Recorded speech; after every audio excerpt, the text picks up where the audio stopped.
EWS certificate নিয়ে গুরুত্বপূর্ণ update.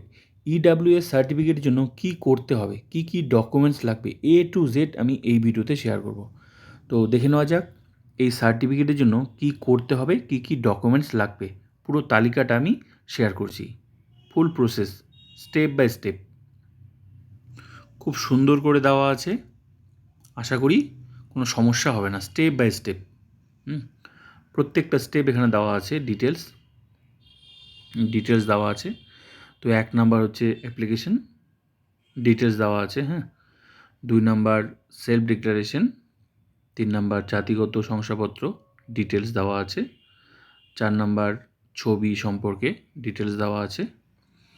5 number voter card, details দেওয়া আছে। তারপর আধার, রেশন কার্ড, ডিটেলস দেওয়া আছে।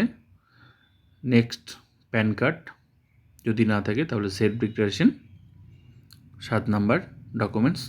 8 নাম্বার বয়সের প্রমাণপত্র, অ্যাডমিট কার্ড বা birth certificate. 9 number salary slip, যদি কেউ চাকরি করে,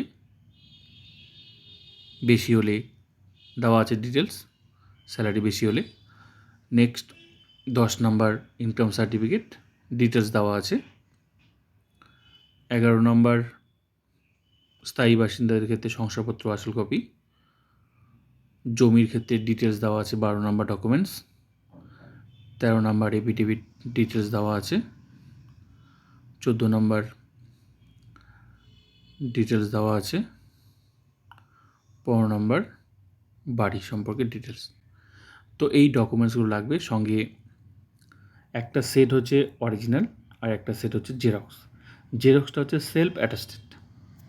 তো এগুলো নিয়ে যেদিন জমা দিতে হবে সেদিন কিন্তু মানে যে ক্যান্ডিডেট অ্যাপ্লাই করছে তাকে কিন্তু নিজে যেতে হবে। তো A to Z full process আমি দেখালাম স্টেপ বাই স্টেপ। তো ভিডিওটা ভালো লাগলে like, comment, subscribe and share.